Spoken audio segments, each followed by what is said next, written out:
excuse me. Just a moment. Okay.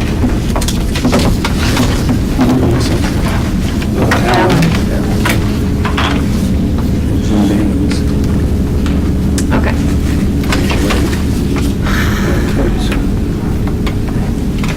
All right. So we will begin the meeting by taking a roll call, and Jim Baines, I expect to be late, and Alan will be absent, and our two students are obviously absent as well. okay. We did not receive minutes from May 1st. That's correct, so So we'll that's- we'll skip hold that. those for next meeting. Yeah. We do have an adjustment to the agenda. We're adding an executive session. This will be under section 6C. So the language for that executive session is in your folder for reference. At this point, we'd like to invite anyone in the audience to make public comment, and I'll first start with Mr. Jarvie, Eric Jarvie.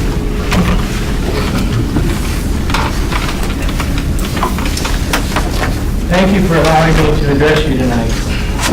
The budget process is never simple, and the Budget Committee members have invested considerable time and effort into preparing the figures presented in the final proposal. I do have several observations on the current proposal, however. As of 6 p.m. tonight, the RSU 22 budget report by article for Article 6, System Administration, had yet to be posted on the RSU 22 website.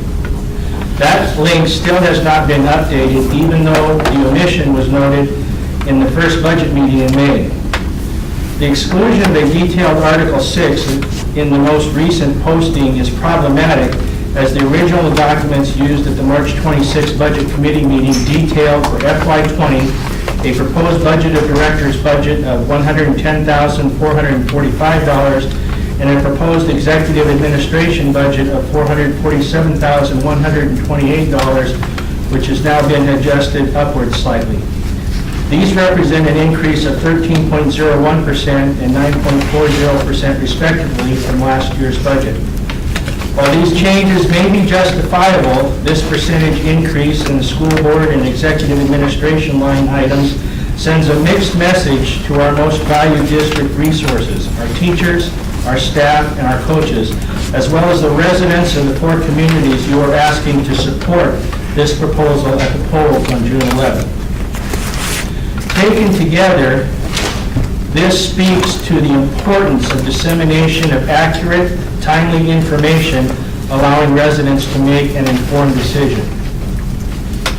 At the Budget Committee hearing of April 30th, Article 8, Student Transportation, had been reduced from FY90 by $7,183, and the final report on the district website reflects that the same reduction, in spite of concerns previously raised that the volatility of the world oil market would caution against any conclusion that gasoline and diesel costs will remain constant. Slide number 40 from the PowerPoint presentation titled RSU 22 Budget Presentation 5/8/19, posted on the RSU 22 website, reports a Hampden property valuation of $634,066,667 for an increase of $10,216,667 over the previous year, which is at variance from the Hampden assessor's reported increased valuation of $658,141,100 currently being used in Hampden Town Council budget preparation materials. I am optimistic that prior to the public forum on June 4th, RSU 22 and the supporting communities will arrive at identical figures which can be used in calculating the final mill rates. Lastly, although I philosophically oppose the school board's position to continue with the Champions before and after school programming contract, in spite of strong dissenting opinion, and the fact I am tremendously disenchanted in the lack of transparency in the process, the district administration should be commended on working with the Hampden Recreation Program this past week to find common ground to the transportation and facilities use issues created by the district's decision, and the recognition of the importance of timely, reciprocal communication to improve our school district community relations. The Budget Committee should be commended for their tireless efforts in preparing the budget, and our RSU 22 school board members for your service. Thank you. Mr. Jarvis, could you go back and repeat your point on the slide 40, please? Can you say it one more time? The slide number 40 that's Yeah. posted on the website Yes. shows a property valuation of $634,066,667. That is at variance with the assessor's value that's currently being used by the Hampden Town Council, which shows a valuation of $658,141,100. And that's the figure that's currently being used by the Town Council in their budget preparations. Okay. So all I'm asking is, let's make sure the left hand and the right hand are talking when we get to the final discussions with the... Thank you. The reason I wanted to have you repeat it, and Regan and I will talk about it, is I'm questioning myself whether we're talking about state valuation versus the valuation of the town, which are two distinct numbers. So I'll follow up on that. Yeah, okay, and that might account for some... I'm going to guess, don't hold me accountable for this guess, that's probably exactly what it is. Because our valuation is state valuation, right?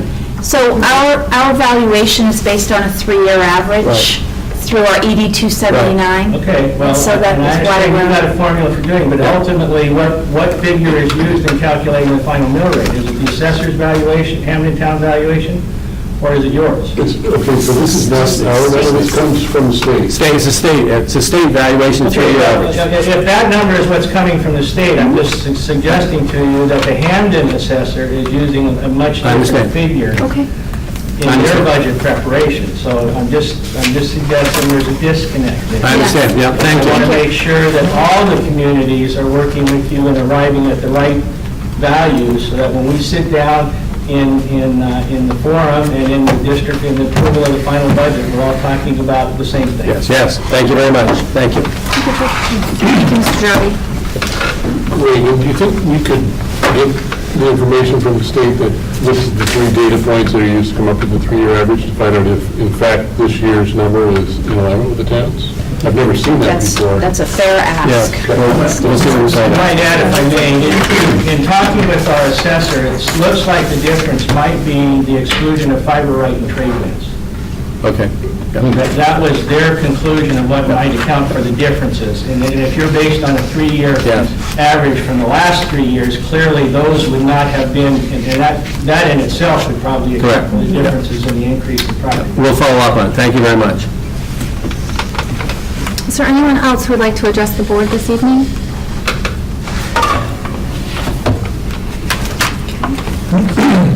I have no report, so we'll move right into personnel. Under personnel, I have no resignations to report, I have no nominations to report, so I move to the adjustment of the agenda, which is item 6C, and I make the recommendation we enter executive session to discuss a personnel matter according to 1 MRSA, section 405-6A. So moved. Second. Okay, all those in favor? Thank you. And also, please let the minutes note that Principal Wu will be with us in the executive session. Do we want to go down the hall? To add, under nominations, I wanted to announce a transfer in conversation with the board and the board's blessing. We have endorsed the transfer of Principal Wu from the Reedsburg Middle School to the principalship at the Samuel Wagner Middle School, effective July 1. Our next step will be, I'll talk with Dawn and I'll talk with Dr. Glencross as far as giving information to our respective faculty and staff, and we'll be posting the Reedsburg principalship hopefully tomorrow or Friday, and I will inform the board to let me know if they so desire to be on the search committee for the Reedsburg Middle School principalship that we hope to secure in the next few weeks. So, again, just announcing tonight the transfer of Principal Wu from Reedsburg Middle School to Samuel Wagner Middle School effective July 1. Congratulations, Don. Thank you, Don. Okay, now another superintendent's report. Reading essential behaviors outcomes is Jessica. Education enables all students to learn the skills, acquire the knowledge, and develop the attitudes necessary for them to reach their potential as citizens who can meet the challenges of changing local society. We believe that all citizens in our community share the responsibility to educate our children and themselves. Our schools are community support systems and should welcome and encourage all members of the community to participate, and our schools will have a supportive and empowering atmosphere for all students and community members. Thank you, Jessica. I want to pass a handout to the board, and I want to thank Mr. Drivers for his comment about the work that we're doing with the after-school program, the Kids Corner, and I'm also going to give the board an update on my conversation with the Y in Winterport. But before we get to that one, I want to also give the board an update with respect to the work the administrative team is doing with respect to diversity and equity in our school district. We have formed a diversified leadership team, we're calling ourselves, made up of administrators, and those people sitting on that committee are Lynn Wells, Brittany Lehman, Dr. Lyons, Ruth Lyons, Mary Giard, Richard Glencross, Dawn Rue, and who am I missing? I think that's it. Regan Nichols, that's right. So, what you have before you is I met with the Assistant Superintendent in Kennebunkport and Arundel last Monday, RSU 21. They have done some very nice things in their school district. I spent 2 hours, and this is a snapshot that I delivered to the committee that met today. So let's just go down through that to give you a first-hand overview of some of the things that we're looking to engage in the future. So look at these as thinking processes at this point in time. RSU 21 has worked with a Maine intercultural communications consultant, whereby that group would come into the school district and do what they call an intercultural development inventory, basically to look at the landscape. I put down here that inventory measures the group's and individuals' abilities, skill sets, and mindsets to bridge effectively across cultural differences so as to create an inclusive environment. A, does the group have an intercultural mindset that welcomes and leverages differences? B, does that group have a monocultural mindset that inadvertently suppresses, ignores, or judges differences or something in between? Quantifications of where a group perceives it versus where it actually is in its approach. And the Assistant Superintendent said that was a wonderful opportunity. They did that first step with the administrative team and then pushed that out to faculty, staff, and so on. So basically gives you benchmarks within the organization.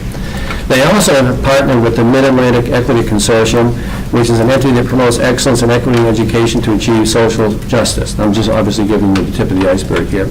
And the third one that they've partnered with is the Opportunity Alliance of Portland that works with people to build better lives and stronger communities.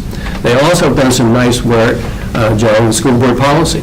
And their board actually developed a belief statement to leverage the support for diversity within the RSU 21 community. The one I found very intriguing is how you involve people that may be displeased or have a difference of opinion, and you bring them into the fold at the appropriate time. So we'll be discussing that as well. The administrators have met once, and today was our second meeting, so that will continue to move forward. And obviously, not surprisingly, is student engagement. As some of you may know, we have pockets of civil rights teams in our district, and we probably can accelerate that in the future as well. And then the other one intrigued, and I was probably intrigued with all of these, is the community engagement and development. And they had a faith-based and community leaders that were involved in various entities as well. So we met on 2 occasions. The group that I just alluded to earlier is going to meet again on May 30th. And we have set June 12th as now what we're calling the Diversity Advisory Committee. So now we're going to bring in another group of people once we become better prepared to go to that phase as well. And we'll be publicizing that in the very near future. So the point of this evening is to just give you an overview in the last 4 to 5 weeks what your administrative team has been doing to address and acknowledge the diversity and looking at ways that we can enrich our RSU 22 school environment. Very powerful so far. Okay?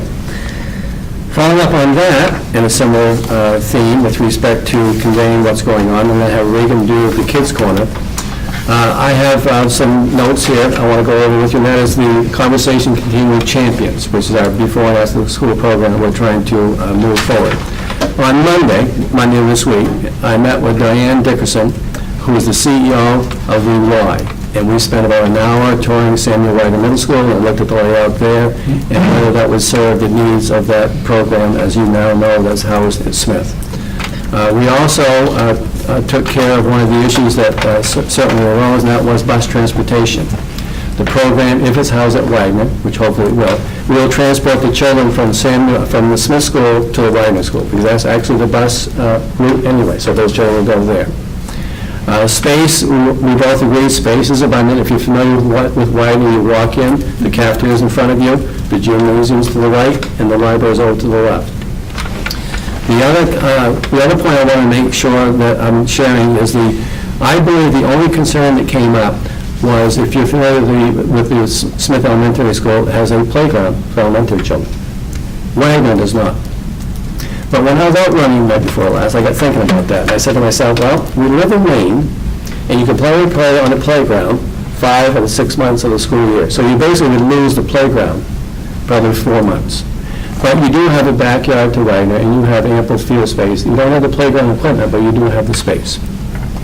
Also, I want to accentuate that I did with Diane. My goal from the get-go in researching this before and after school program for a couple of years is not to supplant the Y, it's to supplement it. How can we, in Rick Lyons' words, how can we provide opportunities for parents to make choices? Monday afternoon, the same Monday, I met with 3 parents in my office, of which 2, actually all 3 were here at the board meeting last week, and we had a good conversation with respect to what I just reported to you. I also want to inform the board, because some of you may not know this, the partnership that we've had with the Y in Kids Corner, we have never charged those entities to use our buildings. We look at those buildings as community buildings. This building was built as a community high school. So we embrace them using the building, but I think, again, simplistically from my point of view, they have been operational schools for a long period of time. And now things have changed, in my opinion, whereby we have to look at what opportunities can be presented elsewhere, and therefore, as you now know, Rick is going to report that Kids Corners are going to be locating at the Hampden Academy Ski Center. So anyway, in summary, to give you this overview, I understand there's a rich tradition with the Y and Kids Corner having utilized one school for many years. However, I do very strongly and passionately believe we're being proactive to provide sound opportunities for children and parents in the future. As an aside, I've had conversation with our elementary principals. We've had a number of positive comments coming to our principals that they're excited about what they see as opportunities with Champions as well, because that opportunity has never been afforded to our RSU 22 community members. So that's where we are to date. I'll continue to reach out with Diane Dickerson and the other parents that have vocalized their concerns. Then hopefully in the very near future, we'll reach a resolve, which I hope is going to be the Y being placed at the Samuel Wagner Middle School. And really, the only other, just to repeat, the only other issue that I can't solve is the playground issue. So with that overview, any questions from the board? I'll turn it over to Regan in a moment. Mary Ann? I do have a question. Yes. I think it's wonderful that the parents will have a choice, but I am concerned because we heard from the Champions folks that they will require a minimum of 25 Yes. students to Yes. hold the program. So Yes. splitting them essentially so that those who want to use the Y program and what happens if there are not 25? It will not run. Then will the Y stay at the Smith School? I would say we cross that bridge when we get there. I talked to Okay. Kevin, the gentleman who was presented last Yeah. at the board meeting. I talked to him 2 or 3 times this week, and that's the question I asked. So to answer your question maybe more specifically, if Champions is not functional, then we go back and say, what do we do with the Y? Do we then offer them to go back to Smith, or have they then become comfortable with the expectation to go to Wagner? So we'll cross that bridge when we get there. Thank you. I'm hopeful. We have, this is Greg's, right now, we're having around 100 children registering for kindergarten. Oh, yes. Oh, yes. And I think we have a pretty robust number coming at Smith. As I said to the Y, to Diane on Monday, our problem is a good problem. Our population is increasing. If you look around to many school districts, they're closing schools and trying to figure out what they're doing with less number of children. We're trying to serve more children coming to our school district. And the other thing, I think, I'm going to speculate after I leave, that this is going to prove to be a magnet for people moving to these communities. If you move to, think back when I had young children, and I moved to a school community, you have before and after school, you have a public pre-K. That's pretty attractive. I think that's going to be a great marketing tool for RSU 22. Obviously, I'm extremely biased and prejudicial with this, but that's my optimism. I thought we were having decreasing enrollment. You will have decreasing over the next 8 to 9 years, but we are holding steady, slightly. Over the last 5 years, we've been up about 9%. And I told the Budget Committee about a week ago, I'm encouraging the Budget Committee in a couple of years to do another with planning decisions, enrollment projections the next 10 years. So Regan, why don't you give them an update, if you would, on Kids Corner and your meeting with them that Eric mentioned earlier. So last week on May 9th, I did meet with Hampden Recreation Director Shelley Abbott and Kids Corner Director you don't know as Jill McLaughlin. And then also Jim Chandler, town manager of Hampden, came, along with Chris Bailey, new police chief. And we had a very positive meeting. Outcomes include that we are going to be providing transportation for the students to the ski-in center. The way in which the transportation will be provided is still in the planning stages, and that is on RSU 22 along with CohortBased to come up with the plan and be giving the final plans to Hampden Recreation so they can let folks know. Right now, I did inquire what programs were being impacted by the move, and what could we do to help with those programs that might have to either be considered not to run or might be shifted severely. And I was told that the senior programs, including the senior fitness class, they are able to reschedule those to 9 o'clock in the morning so that the students would be headed out already. But the programs that they really needed help with were after-school programs, including robotics, art, Nerf club, and field hockey offering that usually happens in March. So we will be actively finding classroom space for robotics and for their art program. The Nerf and the field hockey both require gym space, and those are typically done during a season when basketball has ended. So we think we'll be able to help facilitate that. I will be meeting with the administrative team at our admin council to talk about how we can see different spots for these programs to occur. And I feel confident that we'll be able to help Hampden Rec out with those areas. The best part, though, of the meeting was just getting to sit face-to-face, because in this day and age, I just cannot say enough about face-to-face communication. The fact that things happen online, social media, email, it just isn't the same. And the outcome and the takeaways were we've worked together for a decade or more, and we could find a way to make this work as well. So that's where we are. We'll keep you abreast as the conversations move forward. Any questions of Rob? I guess I would love to see, since we have two incumbent programs and an incoming program, the vetting process would suggest that we would look at the strengths or weaknesses of each, and I'm guessing that the incumbents have strengths and weaknesses as well as the newcomers. And which one is truly better suited for the current physical plant, or which one would be better suited in a different location based on how they operate the programs. We may find if it's truly an apple, an orange, and a banana, or are they all really apples, in which case it begs the question of why is there change? And again, what prompted that other than the desire for change? Was it dissatisfaction with the program raised by parents? Was it a witness of lack of measurable outcomes from the current programs because they're operated by different groups as opposed to one that maybe is better reporting out, or what were the differences? I really still haven't heard that. We saw a presentation from Champions, and I really don't know much about the details of the other two incumbent programs to see how they compare and contrast. Thank you. Okay, Mr. Tracy, I apologize. I jumped over you, so we're going to go back to your presentation. Bill's going to inform us that there's a great opportunity. There's the acronym is BAR.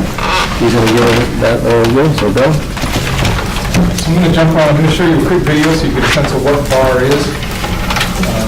I will say right off the bat that we applied for a grant, and maybe 3 or 4 weeks ago went through the process and have received a $150,000 grant that is going to help us focus on the transition of our 8th graders into 9th grade and their 9th grade process all the way through some teaming structure and a variety of other, there's 8 components to it. But, let's jump on here and show you the video first.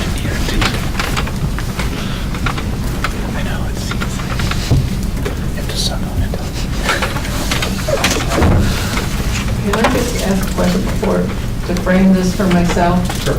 So you applied for a grant. So is the whole research part of it, that's not part, our cohorts are participating in actual research? Yes, Oh, they're part of the third scale-up piece of the innovation grant. okay.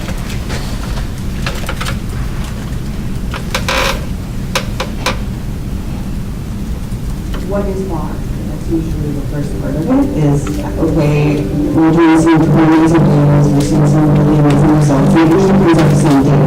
Higher attendance percentages, higher attendance rates, discipline performers, and significant reduction in those failures. And overall, improvement in teacher satisfaction. So several teachers in their first year of BAR, closer to the end of their career, this is the reason that they got into teaching. Recognize it's something that's the opportunity gaps and graduation rates, and that has a lot to do with that connection and that giving support. I've never been to a school district that didn't talk about like supporting the whole child, right? We're going to support the whole child, but what does that look like? I believe BAR plays a tremendous role in helping students feel welcome, supported, which really allows them to persist. You can see a complete change in affects the entire campus. It also has helped to change how teachers respond to student behavior. Does it change the way that I'm looking at the kids? Absolutely. I see more chances to do something with my observations. It's just not a program to, bring numbers up, but it's built in a positive aspect to the school experience. It transforms the way teachers see school, transforms the way kids see school, brings teachers together, kids together, and families together, and that's better for all of us.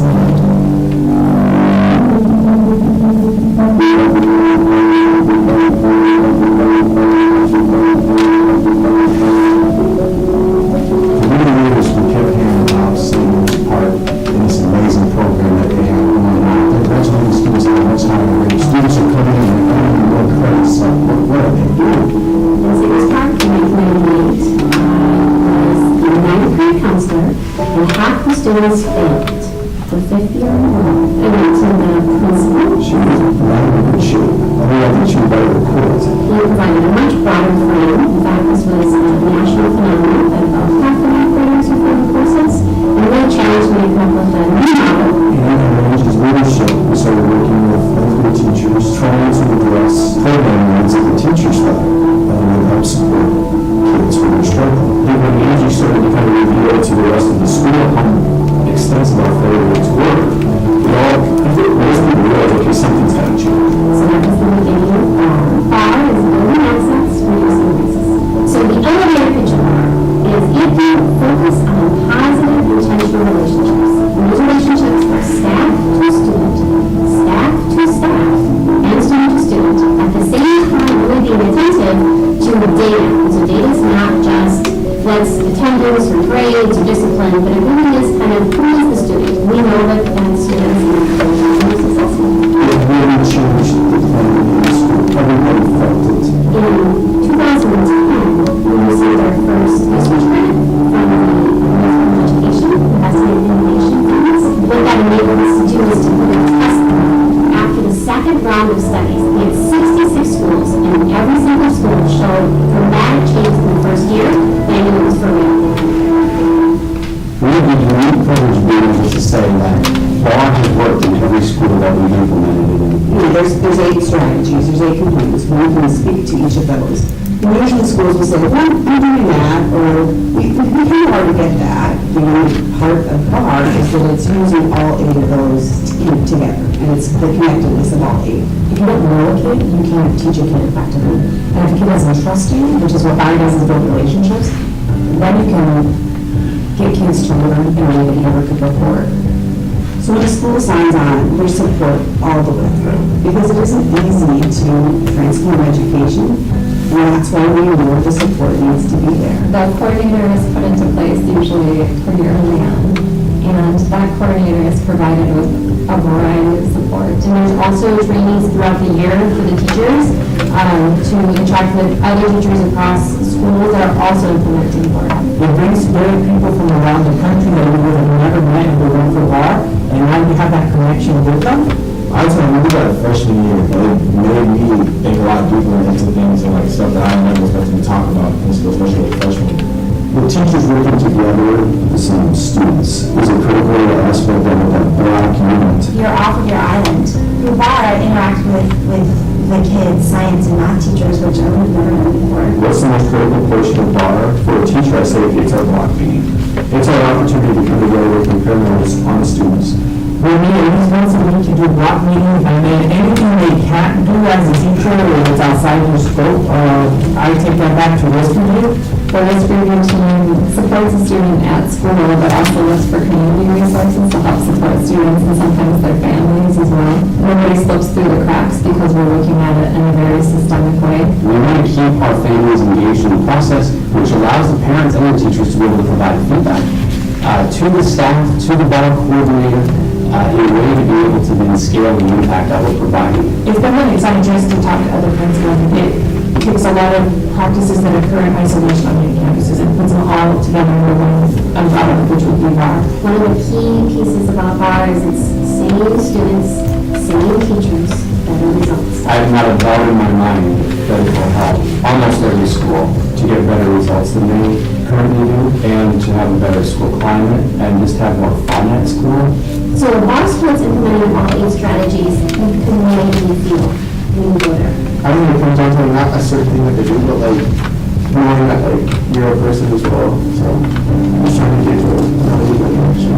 Well, to me, it was the program that was like they're watching looking how, like say through falling, will help to try to catch you. I'm trying to really support with the people, it's a little bit more with the teachers. It's easier to bring things with them. Not only because it helped you be organized and things like that, but it was also like giving you an extra push. Or with people, socially friends, it's easy to make friends, which is always great.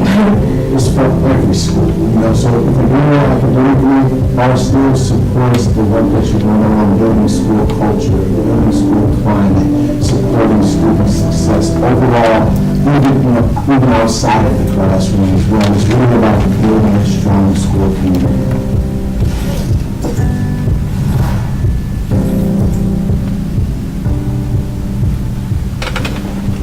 So now I just want to get specific about some of those things that they talked about that are impacted by having this program at your school.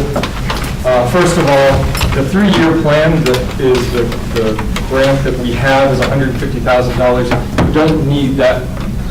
Once you're up and running, you don't need that money to run the program. The program is not a cost, but these are the things that you get through that. 2 days of in-person training on bar model implementation, weekly visits, 100% anytime you need communication with your coach, 4 comprehensive implementation reports, an annual report, annual survey analysis of teacher perceptions. There's professional learning to it. There's Bar Educator Network membership. There's a social emotional learning curriculum that comes with it that's implemented by the teachers in the classroom. And basically what that means is a teacher who's serving on one of the teams would give up about 30 to 40 minutes of a class once a month to be talking about things like study skills and leadership and character development and getting to know you better type things so they can achieve better in the classroom. So it's not a huge loss of time, and in fact, it helps students come together and gain more. But it allows us the opportunity to work with those curriculums and gives us those resources and preparedness for our teachers to do it and for our bar coordinator who's running it. And that's over a 3-year span. When talking about results specifically, just want to share with you a couple things here because I think this is where, they often talked about what does it do, but on average, large urban schools see a 40% reduction in failure rate after 1 year of bar, while small rural schools see a 29% reduction.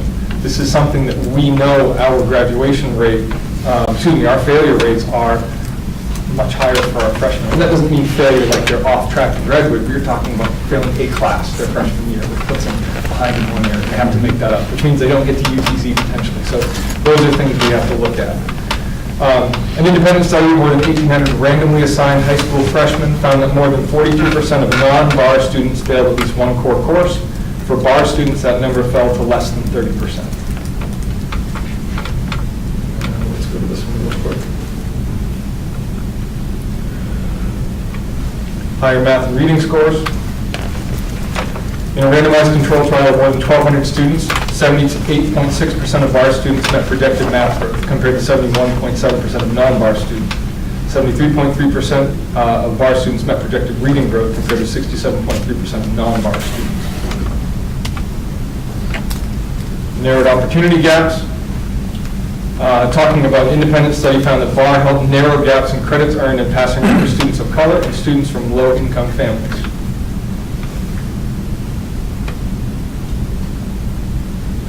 Compared to their peers, VAR students reported increased expectations and support from their teachers. They also feel more deeply engaged in school. VAR teachers report significantly better student behavior than non-VAR teachers. One of the ones that I really like. So Maine's Noble High School implemented VAR with half its freshmen in 2014. By the end of the first semester, VAR students had missed roughly half as many days of school as non-VAR students. Wow. And then this one's one of my favorites. Compared to their peers, teachers who were assigned to VAR as part of a rigorous study by the American Institutes of Research reported that they felt better supported by their schools, more confident in their own work, collaborated better with, and had improved view of their colleagues and better use of data to inform instruction. So, this is a great opportunity for us. It's going to take some, we're in a randomized control, which means either we could have implemented this year or next year. I'm frustrated that we can't implement this year because I know what it will do for students. But on the other side of that, to be able to have a year to plan, to look at how it fits in our schedule, to be able to prep our teachers. When this grant rolled out initially, they talked about the 2010 rollout. I was a teacher in the model at Bucksport, and so I had the opportunity to see what it was like on the ground and be able to be part of those meetings. And then when I went to Mountain View as a principal, we got the VAR program there. And then when I came back to Bucksport, I was an administrator in the model. So I feel very comfortable and confident in the model, and I can't wait to see our teachers at work and at play with us, because I really think it's going to mean great things for our transition for students. Sure. What's our current failure rate with our freshman students? I was looking at that the other day, and I don't know right off the top of my head, but I have it on another spreadsheet that I don't want to go through on the screen, but I can pull it up. I want to say it was 43%. And that's not, again, that's a class. 43%. Right. So I found a research report on the first cohorts, and I guess that would have been Bucksport? Yep. Yeah. So it's the VAR validation study and impact findings of cohorts 1 and 2. It was 14-15, 15-16. I did send a copy of that to members of the Dropout Prevention Committee, because that's going to definitely inform the work that we're doing there. Would the rest of you like to see that research report? Some of the gains you're talking about were when they were put through statistical analysis, were somewhat modest. Others were more significant. But if you'd be interested, I can send that to the rest of you. I would say a significant one for Bucksport is before VAR, we had a 77-something% graduation rate. After the implementation of VAR, we grew up around 90, or above 90 that first year. And this would have been across all the schools that participated in the research findings, so. Marianne, I think you already sent that out to everyone. Did I? Yes, you did, yeah. Oh. I received it. I was looking in my sent file and I couldn't find it. Okay, if you've got it, that's it. So, this is a little bit more in weeds. Where this is cohort-based, when it starts, would it just be with the incoming freshmen for that year? So the goal is, it is a direct impact for, the focus is the freshman transition. Okay. The idea is that we would create teams of teachers to serve all of our freshmen. They have to have 80% of the students in common. The idea being that that's the transition period where we notice a lot of students struggle coming in, and then if they get behind, it just snowballs after that, which is what they found in St. Louis Park. I will say that a lot of schools, like Noble now, has it through at least 10th grade, and now they also have the middle school program, because it's shown such success wherever it is. So there's always that thought, and now I think they're even talking about and piloting the idea of an elementary school model. Because again, you're talking about better relationships, the whole student, increased gains, increased connection to school. What's bad about that? So in summation, board members, we're looking to move forward with this. As Bill indicated, we're in the second phase of the 2021 year will be our first year with our freshman class.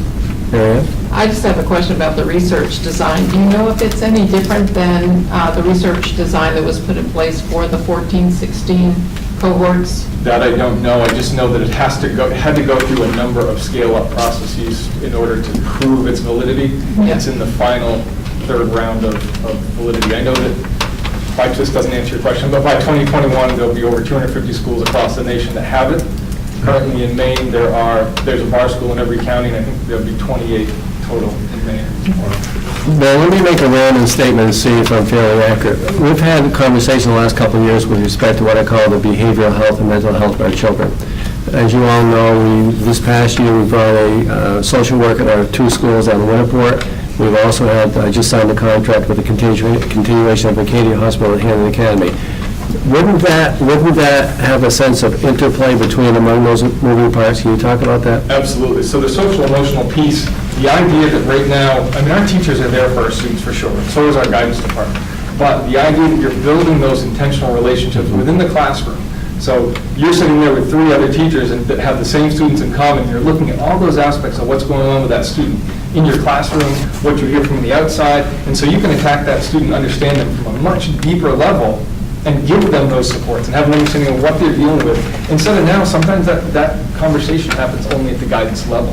And so to be able to provide that support at the teacher level and to be able to have those meetings and strategize around, okay, so they're really doing well here and here, what's the reason why they're not doing well in these other areas? And what are the structures that are in place? What are the interventions that are working with them?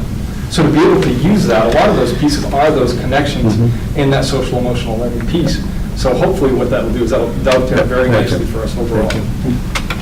Just to be clear, we are a non-bar school as far as the research, right? We're the control group. No, we will be a bar school as of 2021. So this next year, we don't get to run it, it's the year after that. Right, so they're going to be gathering data from us this next year as control group for the 2 years. For the schools that are the bar schools. That's a good question. I just know we get to implement in 2020. The other school that received this is Mount Blue. As defined in this it does say controlled school. Yeah. Conduct business as usual, year 1, and implement year 2 and 3. But I just don't know if we have to report out and they gather statistics for that specifically. Yeah. Any other questions on the board? So we'll be moving forward with this initiative as well, so thank you, Bill. Can we talk now? Pardon me? Can we talk now? Great work, Bill. Okay. Okay, I think we all set, thank you.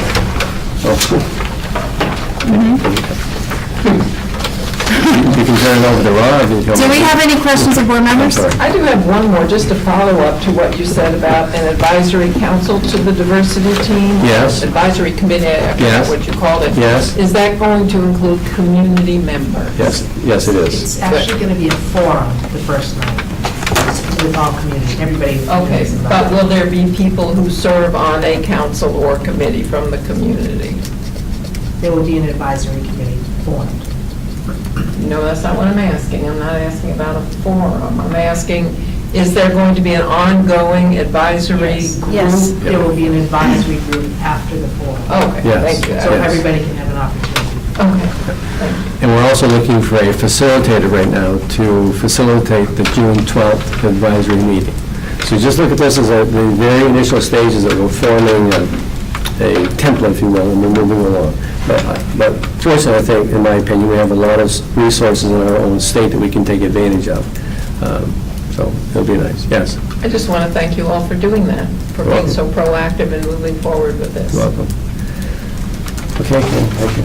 All right, we have no old business, so we'll go right into the 2019-2020 school district budget presentation. Rob and Regan? I'm just going to let Regan hand out the PowerPoint document. I think as folks will recall, the purpose of tonight is for the board to review and make a recommendation and endorse the warrant articles in the document within, so that we can present it before the public. Are you doing that outline date, or that's probably here as well? Sure. So, Do you have copies going around that way as well? Yes.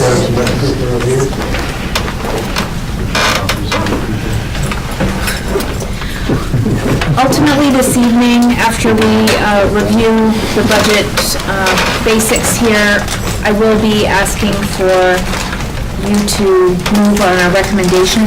If it is indeed ratified, we do have all of the documents to sign, so I just want to tell you all up front that once we get to that point, you each will be signing 10 documents. And just a reminder that the documents need to be signed in the same order on each of the sheets, so we'll go in an assembly line format, and that takes some time. So we will do that at the conclusion, but just be prepared and don't leave.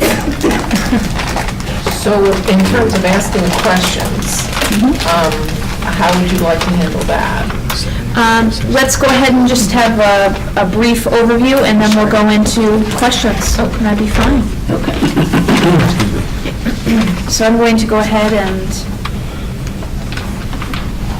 broadcast for everybody.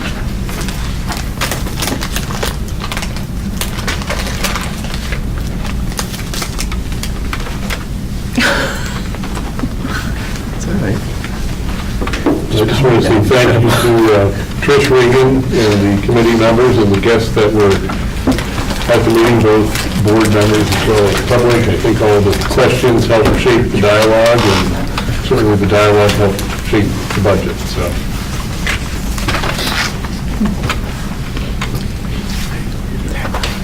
And thank you, Regan, for putting it in the dark font this year that we can read from far, far away, even when our eyes are looking at computers.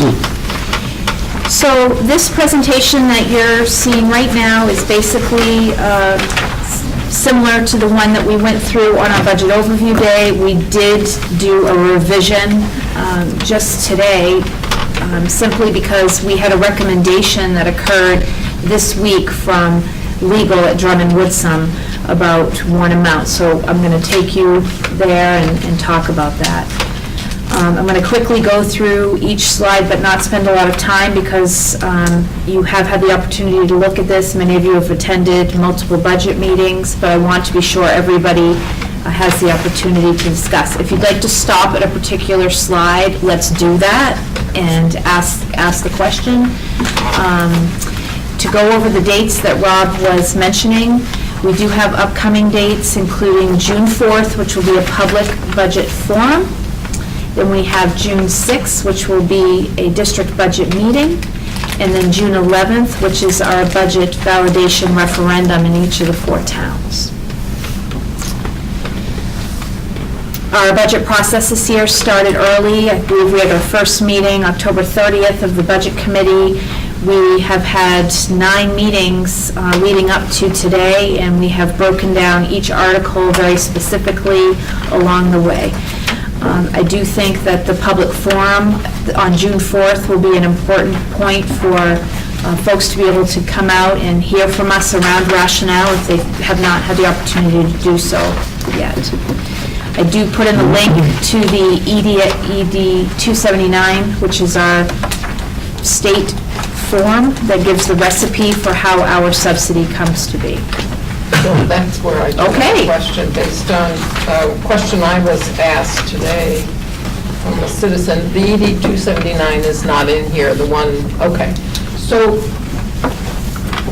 when the state has, as part of its formula, it has the teacher-student ratio, and it allocates based on their ratio, correct? For the revenues that we will be seeing. Correct. So their student to staff ratios are fairly low. And my question to you is, if we, this is hypothetical, if we pack classrooms to a 20-to-1 ratio, are we in essence padding the revenue side of our budget? No, because they only allocate based on what the research says. So as you and I are looking at tonight, 17, 1, 9 through 12, they take your enrollment, and that's what they're going to pay for, so to speak. So if you're above that, as you and I talked tonight, then that's local cost. I think at the high school level, we're 2.4 above the But if formula. you're educating 3 children over in a classroom, you essentially are, I think Regan understands what I'm trying to say. Okay, go ahead. Okay, number one, I've been at 2 workshops led by Maine DOE Finance that have come out and said emphatically, these are not recommendations for what class sizes should be. And the relationship people are trying to make to that in some settings is not appropriate from Maine DOE's point of view. Secondly, these are overall numbers, so you can see that when it lists, it's giving you grade bands, not particular classrooms. And so although you may have a classroom that is under a certain threshold, it doesn't mean another one isn't over it. So it all is about averaging. As far as padding for subsidy, I think what's most important is that we're looking at the fact that we are having classrooms that we feel are working well for the clientele we serve. And so depending on what your district has for a profile, I think that would be the most important determinant, not the numbers on the ED 279. Well, it also is a way of really just reporting the facts from throughout the state. If you look at how the state reports the per student cost, inversely, in neighboring districts, we see where student or per pupil costs are over $12,000. That's not indicative of a recommendation. In fact, it's probably due to a declining enrollment with a class that can't collapse because it may have 7 or 8 or 9 kids, but it maybe could have 15 if that's an average, or in our case 20. So that's why we see these big shifts on per student costs that have, they directly impact the taxpayer, but it doesn't show up directly in the classroom. Clearly, you probably have more face time, but it doesn't always, the cost per student isn't directly indicative of how their results are, that's for sure, as we've seen.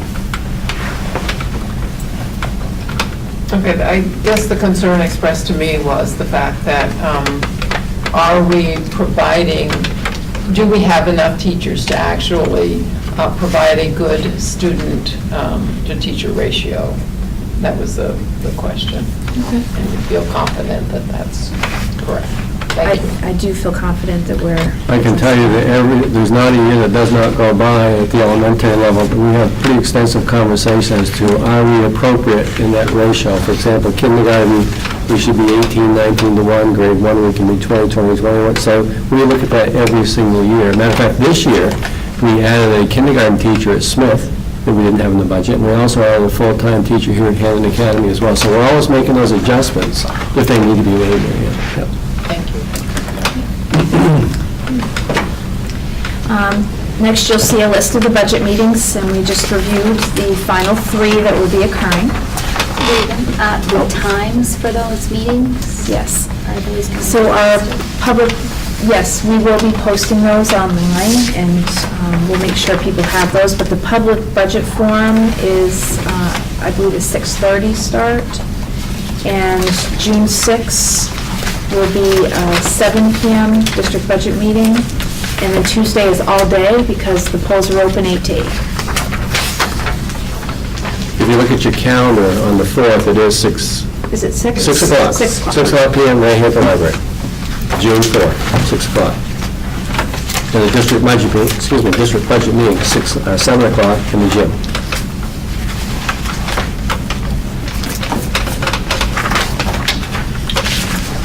One of the major factors on the ED 279 for subsidy is enrollment, and so we do outline the enrollment by not only each of our 4 towns, but also the other means by which students are enrolled in RSU 22. And that is through tuition students attending, homeschool students who partially enroll in public school, and then superintendent agreements. Those are the .5s? Those are Yeah, those .5. We have a historical look at our enrollment numbers, so folks can see how we have moved along through the years, and we are starting to see, I wouldn't say necessarily a plateau, because we are creeping up, and we're going to be having another study done for our enrollment projections for the next decade. For now, we're relying on these projected district enrollments that were done by Planning Decisions in 2017, and you can see our projected enrollment through FY27. Enrollment by town is outlined for you.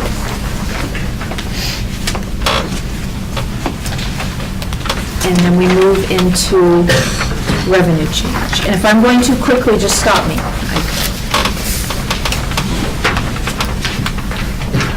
Our state allocation increased this year to $766,361.84 increase.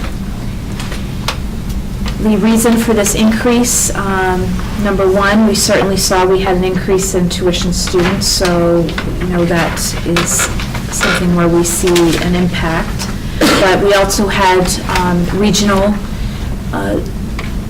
funds that came in for $152,000 because we're part of the RSC. We also had specialty funds coming in for technology and for special education.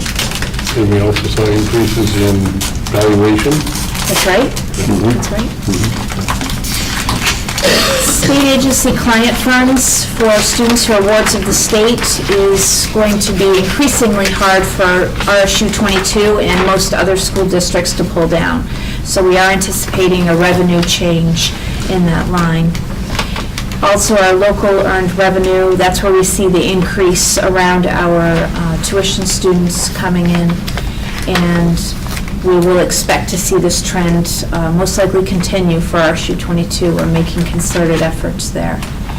We also have made a recommendation this year that our dedication toward the local budget increase from our unallocated fund balance to $500,000.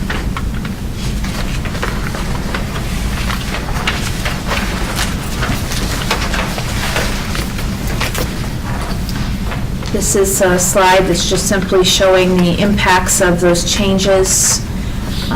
We are seeing that due to the valuation increase of $14.5 million in real estate value in RSU 22 as a district, so that's all 4 towns, and the decreased mill rate statewide, that there was a decrease of $127,000 that the locals were required to support.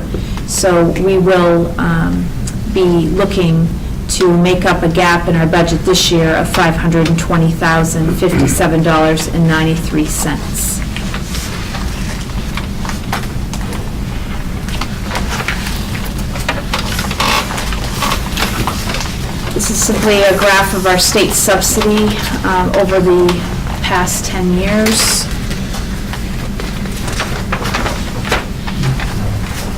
And then we move to our budget comparisons from last year to this year. We are asking for an increase of 4.06%, and the budget amount that's being recommended this year is $33,231,835.78. This is our budget worksheet that we utilize to calculate all of the shifts and changes. This is our expenditure summary, and that moves into revenue summary. This is the page where I'd like to bring your attention, this revenue sheet. If we move down toward the bottom of the sheet, legal from Drummond Woodson made a recommendation to us to do a categorical shift in where we were placing expenditure, and it was in regard to the turf debt. We had initially categorized the turf debt as non-state debt service because it is funded through the bond bank. But the non-state debt service category is really for debt related to state projects that is local only.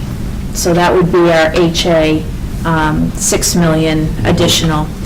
So the turf debt needed to go into local without state participation, so we made that shift.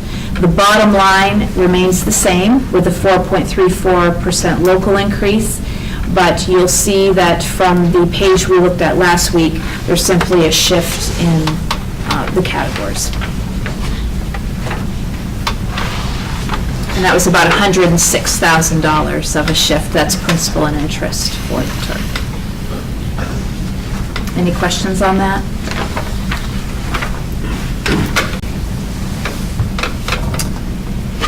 Next page shows your gross budget variances over the past 10 years. We've had a 3.3% state average.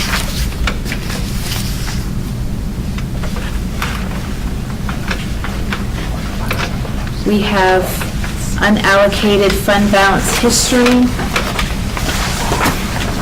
For our last audit, we were audited with a $1,960,607 unallocated fund balance.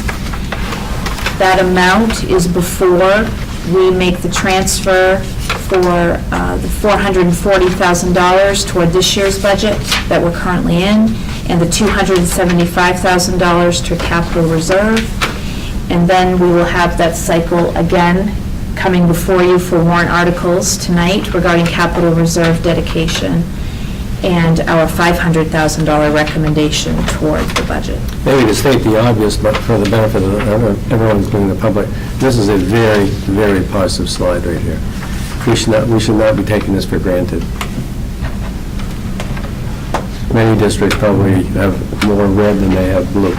That's not where you want to be.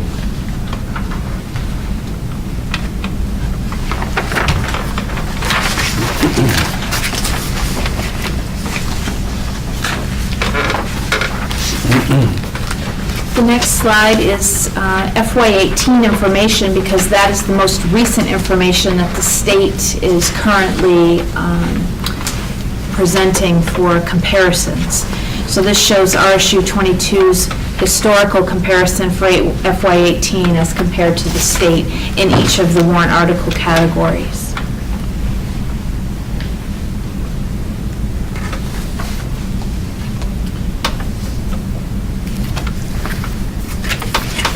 Again, I think as we look at that, again, you can see the volatility, and this gets to the size of each warrant article, and the volatility just from, whether it's payroll and insurance, for instance, Article 6, I think, as was alluded to by Mr. Jarvie, a shift in one spouse purchase of insurance within a small unit has a tremendous impact when that unit is looking at a budget that's several zeros smaller than some of our larger warrant articles, where there's a little more stability on them.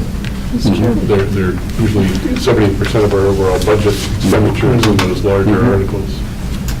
I have a question. We're still on this, right? And I appreciate this breakdown across all of the warrant articles. The largest difference between the state average and what we're spending per pupil is in regular instruction. And something I've been hearing, and I'm not going to be able to pull all of them, but I've heard that we can't do independent studies because we don't have the staff for it. I've heard we can't do in-school suspensions because we don't have the staff for it. So I guess some of my concern is that, are we meeting our needs in terms of staff amounts? And I don't know whether that goes under regular instruction. Certainly the independent studies would go under that category. So if there are things that we've recommended or that we see as good for students in terms of moving their learning forward, I would just like us, not in this budget, to begin to think about meeting some of those needs. Well, let's have Bill here, because as far as independent study goes, I think let's hear what... I would say it's less about not having the people to do it, less about having a structure that works. Because right now, when we ask a teacher to do independent study, it's usually on top of a class that they're currently doing. So they kind of take that person on and they work with them. It's much like the in-school suspension idea, right? So we just don't have someone who's interested in doing that. I don't have someone on staff who's interested in doing that, but I can't imagine also hiring someone to be here full-time as an in-school suspension person. So it could be a different structure to that, but it's less about the person and more about the structure that we don't have. Okay, so what I think I just heard you say is we don't have staff that are interested in providing independent No, I didn't say we didn't have staff who were interested, you're confusing the two. I would say we don't have staff who are interested in sitting in a room with a student for in-school suspension all day. We don't have that structure to do that. We also don't have, anytime we have someone take on independent study right now is really on top of their current caseload as they do. So it's not about, they have their scheduled courses. I don't have a free period for them to manage all their independent studies. It happens in conjunction. But with wouldn't classes. having additional staff to say, teach social studies allow for some teachers to offer independent studies? It would be a different design. What we're looking at with that STEM position or the engineering position is a innovation period where that person could help build the internships and support the student through that. But I would say that right now we don't have the call for as many independent studies, if you will, that maybe if we had a person who said, hey, I'm the independent study person for English, we might be able to fill that person. But we don't have a structure. Rob and Regan also helped me with this, because the Budget Committee wanted to know this year, what positions have we looked at over the last 5 to 7 years that we discussed to see if we integrate in the budget or not. So we've had a profile to answer your question, where the Budget Committee sits down and has a list of these positions we've discussed for years to answer your question. Are these positions that we need to move this district forward? In this particular budget, we have the dean of students, we have a math coach. So we constantly assess that. And then obviously you have to then weigh that with respect to the interfacing of the budget. Is 4% acceptable budget increase? Is 7%? So how do those two components of the moving parts come together to make a perfect budget?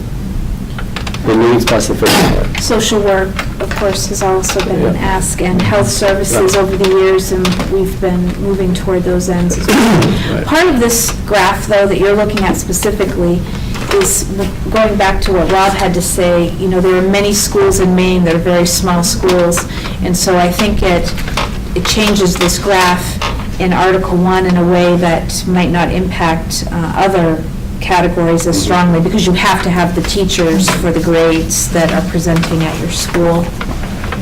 But, good question, and we'll continue to investigate that. I was going to comment on that, kind of the same thing you were saying, Regan, and Rick alluded to it earlier, that so many of these districts in Maine are seeing declining enrollments.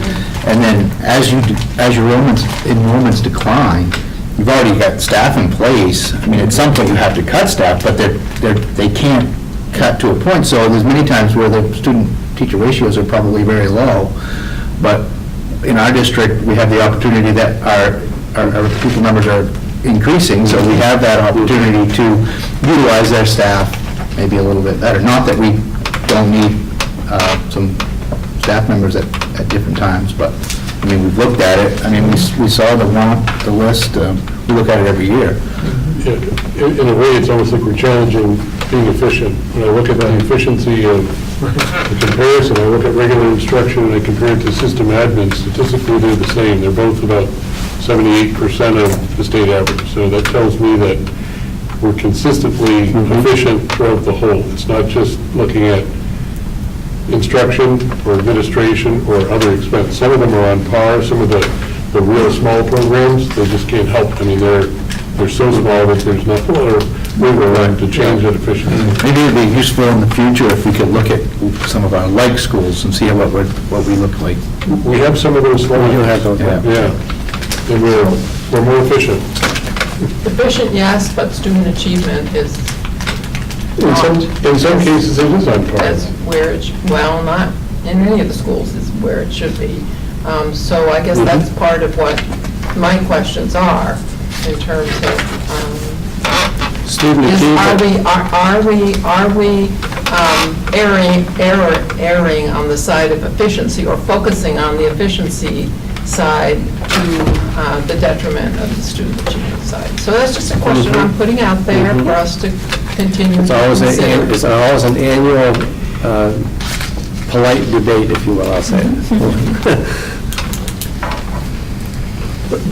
Just take the comment there on that. The focus on efficiency almost has a negative connotation. If you have 16 students or 18, that by itself does not warrant that expenditure of an additional position. What it means is you have a class that may be appropriately sized versus one that, again, in other districts may be under populated, and that's what's driving those costs up. Again, the efficiency is simply a mathematical determination based on that. It's not saying that we're shuffling 35 kids into a room to eliminate a position. That's not happening in RSU 22. Right, yeah, Rob brings up a good point. I work with a lot of schools in terms of their AP calculus. You look at smaller school districts, and they're running the course with 8 to 10 students, whereas Hampden Academy is running, I would guess, Bill, with about 20, right, in the class? So, I mean, it varies obviously per AP class. Yeah. Interest level and stuff like that. But that being said, doesn't, the achievements in the course, in that specific course, are just as good as at any other school. So, but and again, it's only one example, but it does go to Rob's point that efficiency isn't always a negative.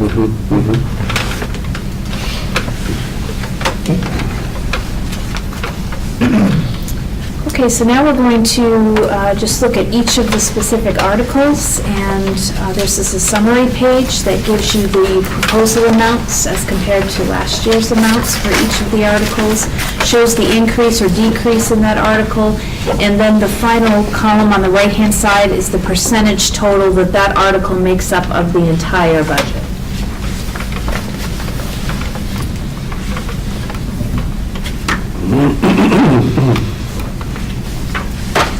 The pie graph gives you just simply a visual of the total that each article makes up of the entire budget.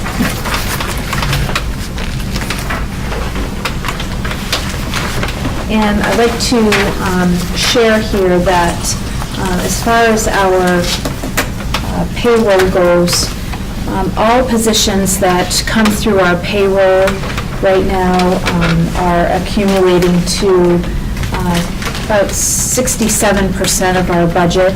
And then, of course, we have additional expenses that we are paying for contracted service employees who might not be going through payroll, but they are paid through a contract for things anywhere from occupational therapy services, some speech and language services, to people that we pay to take care of some of our facilities. So Athletic trainers, things like that. So that 67% is just the payroll portion. There are more costs paid to labor, of course. So Article 1 is highlighted for you, and certainly you can see that we made some revisions to that as we moved through our process. But the indicators for the article are listed there for you. And are there any extras of that PowerPoint packet in the audience? Yeah, you can't see. It's my displays. Oh, yeah.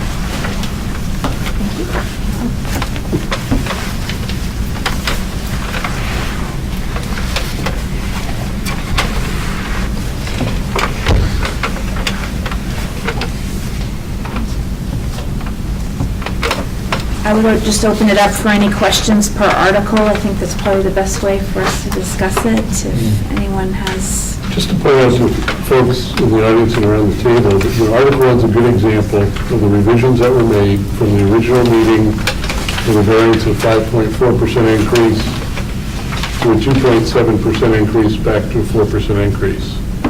That's not voodoo magic, it's not what feels right. It's basically Trish and Regan going through our system software and making individual entries based on the steps, the increases, the positions being filled, the benefits that go with them, the shifted benefits that go with spouses or choice.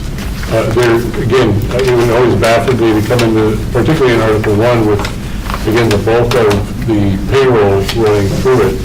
Again, it's heavily driven by those individual choice and shifts, and until those entries are all made and until they're refined, this is a bit of a moving target. So, again, I think the term that it feels right is more in alignment with what we expect to see on an annual increase in this budget item based on our contract negotiations that occurred. And again, that's purely the purpose with that statement was, we know it increases every year. If it's increasing at a rate that's different than what we would normally expect based on that, if nothing else changes. Again, that just begs the question of, did we missed something, or did we overlook something? And here, I think you'll see that it ebbs and it flows. Right. I think what we also saw this year were some changes from last year, mainly due to the allocation of those items in the warrant article that they were either reclassified or recoded in because of the request of DOE and where it needed to go. And this is one of those. The That's a tech good leases example. for student computers were recoded to Article 1. So we saw a shift that we had to make for a final revision. And Trish, if there are any comments along the way you'd like to add in, please do. She has all the answers right there. on the Yes, she computer. Then let's move on to Article 2, which is special education.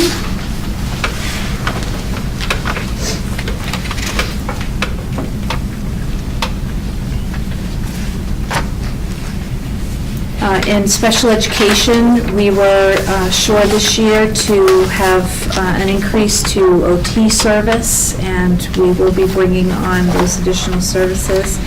In addition, we made some addition to salary and benefit lines across the board that were necessary. We also have paid attention to hospital and homebound instruction.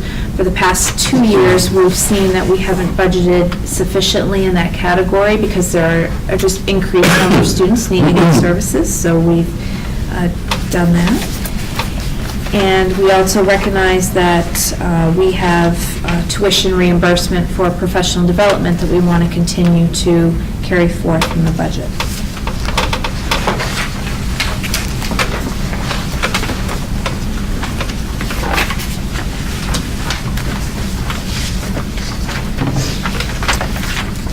Article 3 of CTE, we are required to carry Article 3 at the level of $0, and you'll see that on the warrants that you'll sign tonight. The only CTE-related expense is transportation, and that is actually living in Article 8. So move on to Article 4, which is other instruction. We did go ahead and put in an addition in Article 4 for a few things, one of which is trainer services. Next year, we will enjoy trainer services both at our middle schools and at the high school. And I did receive a recent call from Northern Lights around the trainer, and they have identified someone for our middle schools. We were a bit concerned about how we would find someone, and it's someone familiar to our district, so it's very pleasing, and I think the parents will find the coverage very strong. Also, we're going to have opportunities for co-curricular events that you wish to support for special national level finals. Questions on Article 4? The purpose of a trainer of middle and high school, and I don't question that it is needed, just all of a sudden it seemed like a new expense, so curious. We put the trainer in the middle school, was it 2 years ago or 3 years ago? It was at least 3 years. 3 years ago? Yep. Can you just speak? Pardon? Right. That's a good answer. Just speak a little bit about Russ's point. Just describe the trainer at the middle school and how that person interfaces with middle school done. A couple of different aspects. One of the ways that they end up doing it is when they're at the games themselves and they oversee any kind of injuries that may take place, whether it ranges from sports wraps to concussions right there on the spot and so forth. But they also follow up with us currently, where they'll come to the school if a student has a concussion, and they'll do the concussion test, and they advise whether or not the child is able to go back to screen time, test time, and so forth. And they give our teachers some guidelines on how to work with a student with their injuries. They also assist with the referral if a specialist is needed. Correct. Good point. Okay. Move on to Article 5, and this is student and staff support, which categorizes many services from librarian to guidance, health services with our nursing team, technology, assessment, curriculum. So this year, we have several categories. We are moving on some technology refresh projects, not only with student computers, but also with staff computers at Hampden Academy. We are having an increase in some of our tech projects that are going to be occurring, from Smith School with our Momentum iPads to network refresh here at HA along with Smith School, and phones being replaced. We also will be seeing that our math coach is funded, the new position that will be primarily dedicated to Winterport, although it is a district position, is housed in Article 5.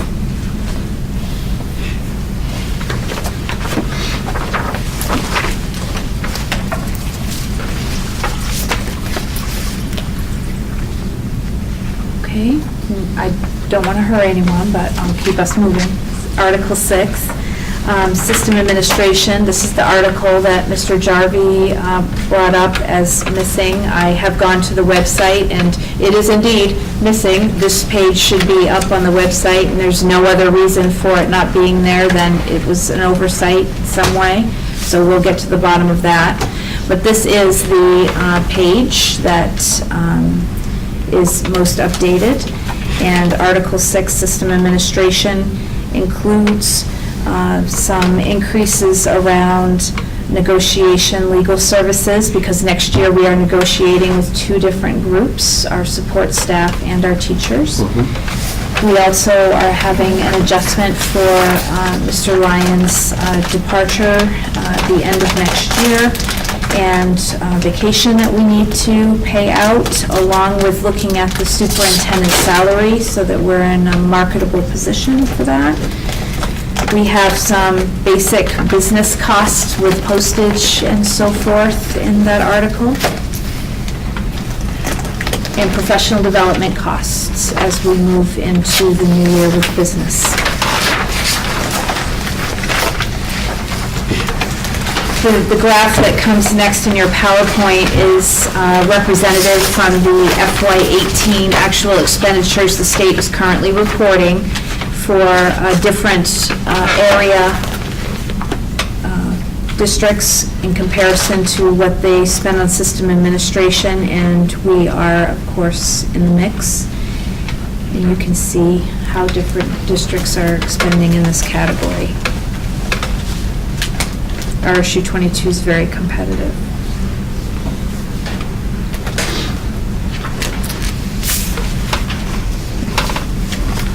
Okay, we'll move on to Article 7, that is school administration. We have had a recent revision here because we did make a shift in benefits. The benefits that were being derived needed to be recategorized to Article 1 because of the contract that was allowing those benefits to be realized. We do see that we have some salary and benefit increases, and we also are looking at an increase in software support and maintenance for our principal offices. Our Dean of Students position is housed in Article 7. That will be a position that is shared between Wagner and Reedsbrook Middle Schools. That represents the majority of the Article 7 change, about Yes, it 75% of the change.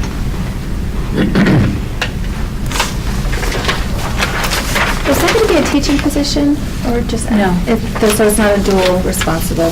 No, because one of the main benefits of that position is going to be to facilitate office functions so that the principals can be in the classrooms, coaching, instruction, and observing. Ongoing issue. Good.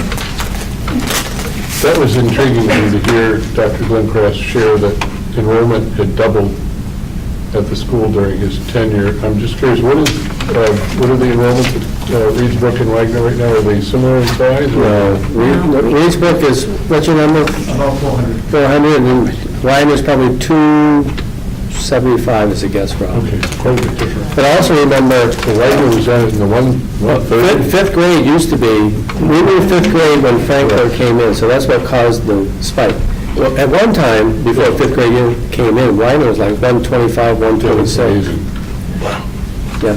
We talked about, it was so low, we talked about closing the middle school. Well, with all this shifting, yeah.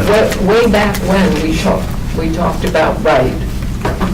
We talked about moving, I don't think we talked about closing schools, but we talked about moving the student between the boundaries, Yeah. creating artificial boundaries. At one point, they was talking about moving Newburgh there before Newburgh came here. That's right, that's exactly right, yeah. That's right, yeah. Okay, next article is Article 8, Transportation. We are seeing a consistent contract cost, and we are having a reduction in transportation costs for tuition students from Glenburn primarily because we were running 2 vans and now we need to run 1 van. We are intending to purchase another van for our fleet. Will the discussion tonight about after-school program transportation result in a noticeable increase, or will it just be a matter of another stop on an already operating run? We're intending to use existing routes or other resources. We have a bus that is currently going from McGraw-Weatherby over to Skeen Center each day, and we're looking into the fact, can those children simply get on that bus? So we should be fine. And Smith to Wideman will be existing bus route.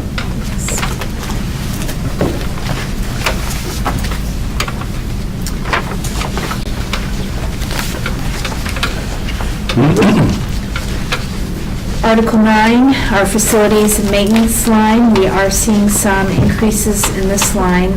To let you know, we are interested in making sure we have capital outlay money so that we can look at the Weatherby-McGraw project as we move forward, and we're certainly hoping for state money toward a project. We also see that we have salary and benefit increases to address there, as well as making sure that we have contracted services increases covered for the different programs that we're working with. I'd like to say that the turf cost is inherent in Article 9 because that is not state debt service, so it lives in a facilities article, and that is a substantial amount of our increase for Article 9.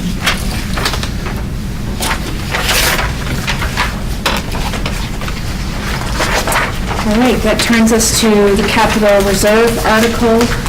Just so that you all have familiarity, we do have a capital reserve account. Yes? Can we put together a statement with regards to how it's more fiscally sound to bond out a capital expense like the turf as opposed to set the money aside and lose money, so that when we go to budget, I guarantee somebody in the public is going to have a problem with that turf, and they're going to be there, and we can say, this is why we do it this way. Certainly. Yes, we can. Alan spoke to that very point on 2 or 3 occasions at the Finance Committee, Alan. That's right. If you put money away, it loses value due to inflation. And with these long-term things like a turf project, you're talking about putting money away for 15 years. You probably have to put away, I'm just guessing, let's say 20% extra, just to cover the loss in value that your money has sitting there. And that's taxpayer money that's losing value. If you're a private business, it's a different situation, it's your own money. But in this case, the taxpayers are putting their money away, and it's losing value. Whereas if you bond it and borrow it, and in the years after you're bonding, you're actually paying that money back with smaller dollars, again, because of inflation. Yeah, that's a good point, Tony. Good point. So if we have that scripted in such a way that the way Rob stood up when somebody asks a question, or somebody else will stand up, we can simply address them and say, this is why we're doing it, so we got our ducks in a row. Yes. Even because we're of our position, we can't take the monies and invest it somewhere. Now, I think some of our excess funds in our checking account are in sweeps, in banks. The payback on the sweep is like infinitesimally small compared to what inflation is. So you're still you're losing money. That's an excellent point, Tony.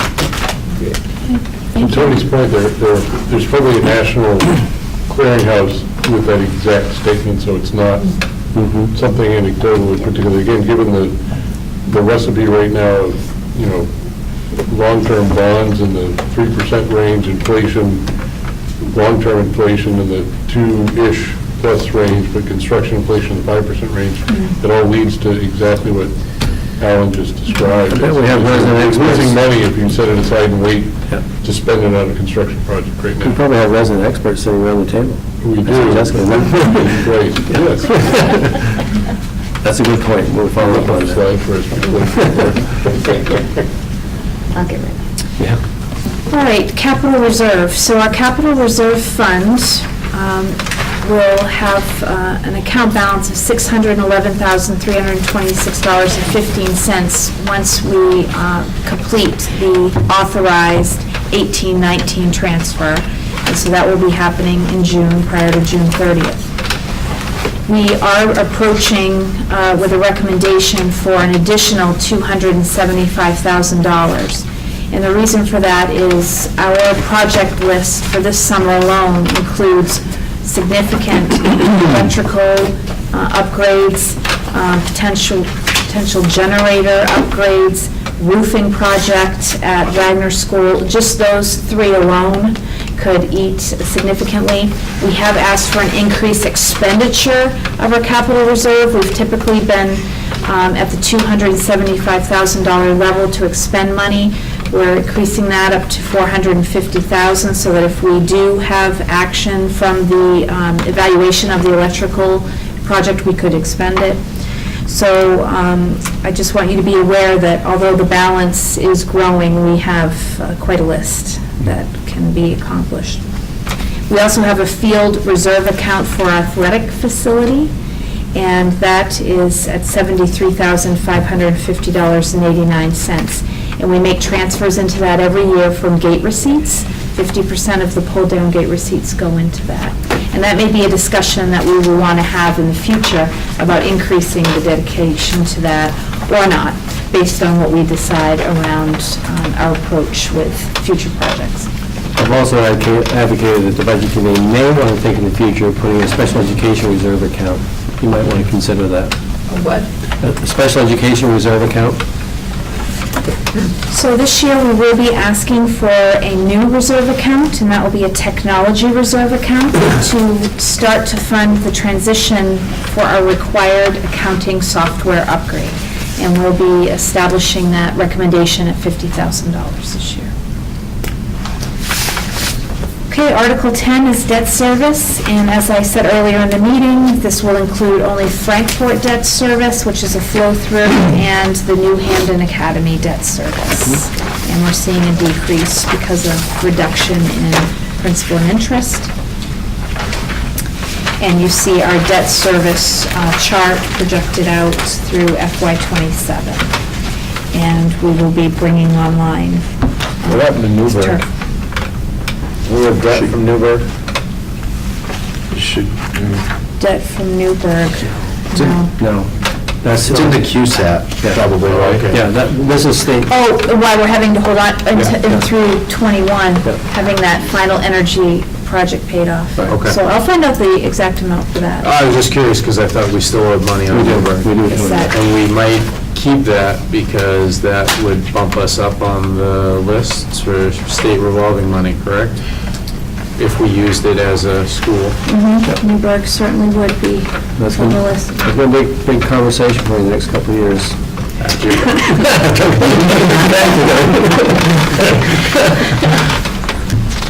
And then Article 11 is at $0.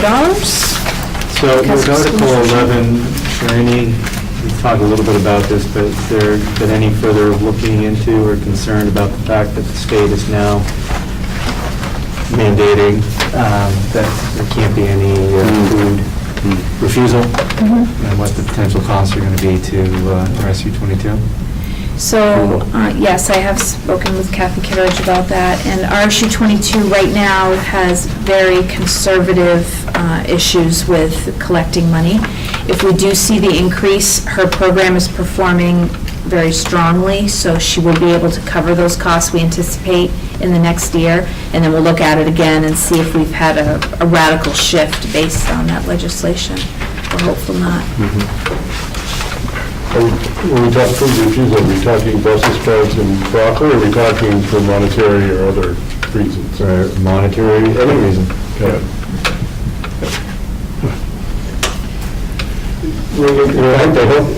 that note, we know that the program is self-fulfilling. We also know that it was actually to the point where internally it was going to enjoy some of its own internal capital improvements with the purchase of equipment.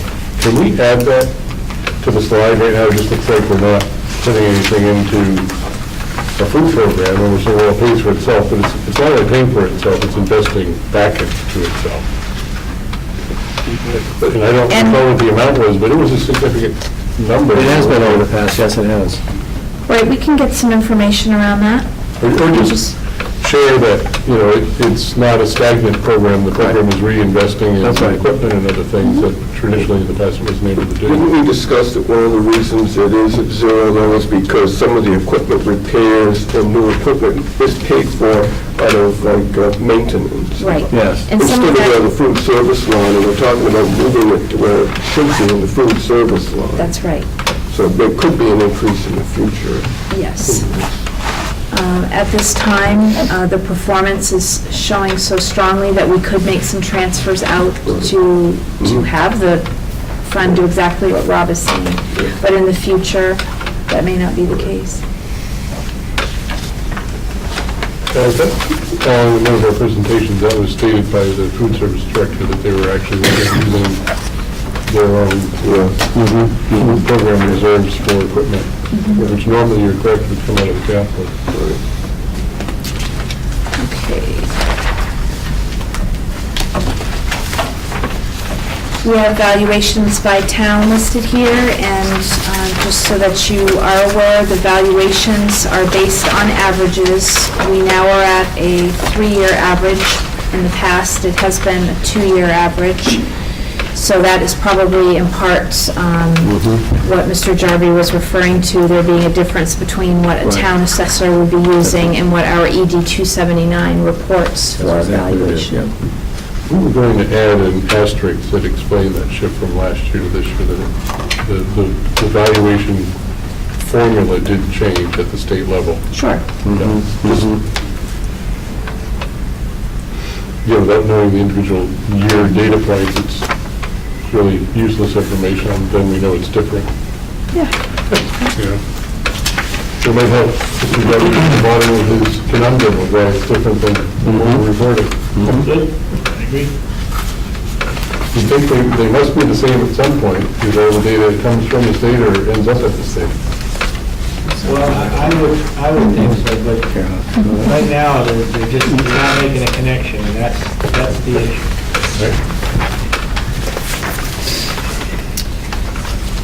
Cost-sharing formulas and local costs are outlined in the next couple of slides so that we are being transparent with our cost-sharing formula and the amounts that towns will be assessed. And then we have slides that detail the history of each of the 4 towns' assessments over the past 10 years. Did you do this last year? You had all this available for at the budget forum? We had an entire presentation That similar had to graphs this. like this for 2 by 10? Okay, cool. But I will say this, Mary Ann, when we got to the budget forum, the TV was off to the side, and it was hard for people to be able to see, so I think this year it's been much better with it. And then the final slide there is a comparison of above EPS support, so the amount of our school budget that is over and above what the state subsidy is supporting, and it just shows comparisons of towns. And the last analysis that we're able to retrieve is from 2017. The state does not have this analysis up in this format for 2018. And the person that I would speak to about that is currently out of the office on leave, so we're going to look for that. And then we have per pupil costs as in a comparison between RSU 22 and the state. Rick, this reminds me that the sheet that was in our apportionment plan, that's solely based on student population, not graduation. Yes, it is. How often do we update this? Does it have to update? That's a good question. Because I do see a slight difference in some of these. They're pretty close still, but. I'll have to check on that, Rob. That's a good question, because we've had, what Rob was pointing to, we brought the weighted count in 2014 when Frankfurt came in. So given that that was 5, 6, 7 years ago, we probably should analyze that. Good point. Good point.